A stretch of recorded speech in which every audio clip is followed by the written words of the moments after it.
GST का फायदा सिर्फ कंज्यूमर या इंडस्ट्री को ही नहीं मिलने वाला है, बल्कि इससे माल ढुलाई भी 20% तक सस्ती हो जाएगी। और अगर माल ढुलाई सस्ती हुई तो इसका सीधा असर सामान की कीमतों पर भी पड़ने वाला है। यही वजह है कि लॉजिस्टिक इंडस्ट्री भी जीएसटी का बेसब्री से इंतजार कर रही है।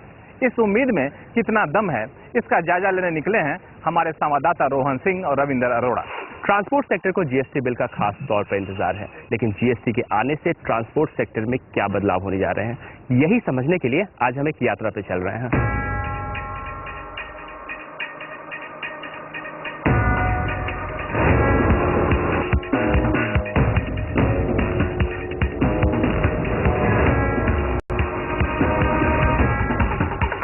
हमारे ड्राइवर इस्लाम ने हमें बताया कि सेल टैक्स और एंट्री टैक्स के नाम पर अक्सर ट्रक चालकों को परेशान किया जाता है। कागज लेके चले जाते हैं तो 2-2 घंटा 4-4 घंटा पूरी रात भी नहीं आते, सुबह तक आते हैं। फिर वो बोलता है या तो 1000 दे दो, 2000 दे दो, नहीं दिया तो चालान कर देते हैं, गाड़ी भी बंद कर देते हैं। हमारे ड्राइवर ने जो परेशानियां बयां की, उसकी जमीनी हकीकत पंजाब हरियाणा के शंभू बॉर्डर पर देखने को मिली। यहाँ पिछले 24 घंटों से गुरदीप सिंह सिर्फ इसलिए फंसे हुए हैं क्योंकि एंट्री टैक्स वालों ने उनके माल पर गलत टैक्स लगा दिया है।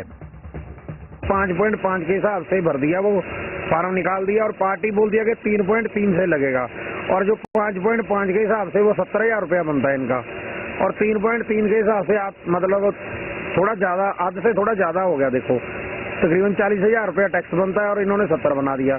और अब जो फार्म एक बार निकल गया वो कैंसिल करवाने के लिए उनको स्कैन कॉपी चाहिए उधर से।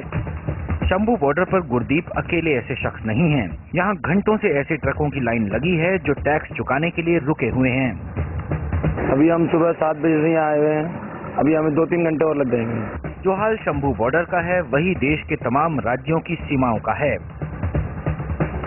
ज्यादा गाड़ी आ जाती है सेल टैक्स वाले के पास, यहाँ तो जल्दी जल्दी मुहर भी नहीं लगती। 2 घंटे भी हो सकते हैं, 3 घंटे भी लाइन में लगना पड़ता है।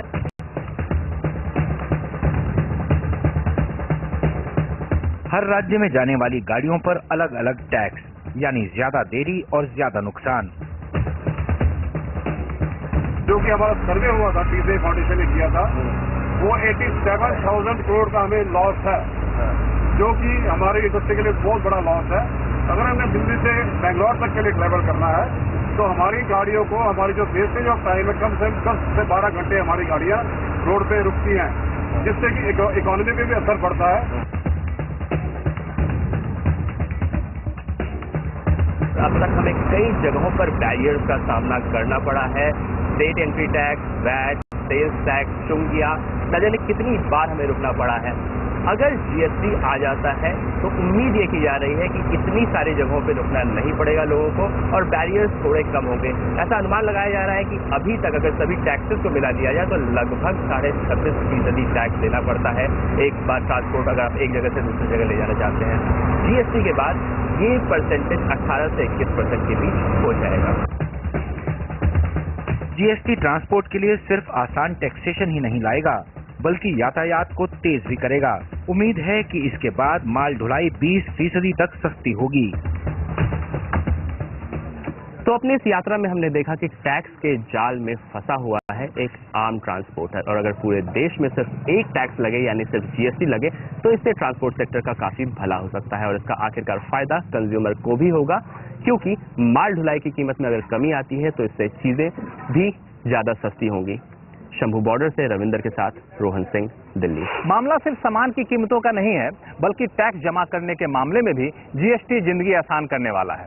जो इंडस्ट्री टैक्स देती है और जो लोग टैक्स की प्रक्रिया में शामिल होते हैं, उनकी जिंदगी पर जीएसटी से क्या असर पड़ेगा और कैसे असर पड़ेगा, ये बताएंगे छोटे से ब्रेक के बाद।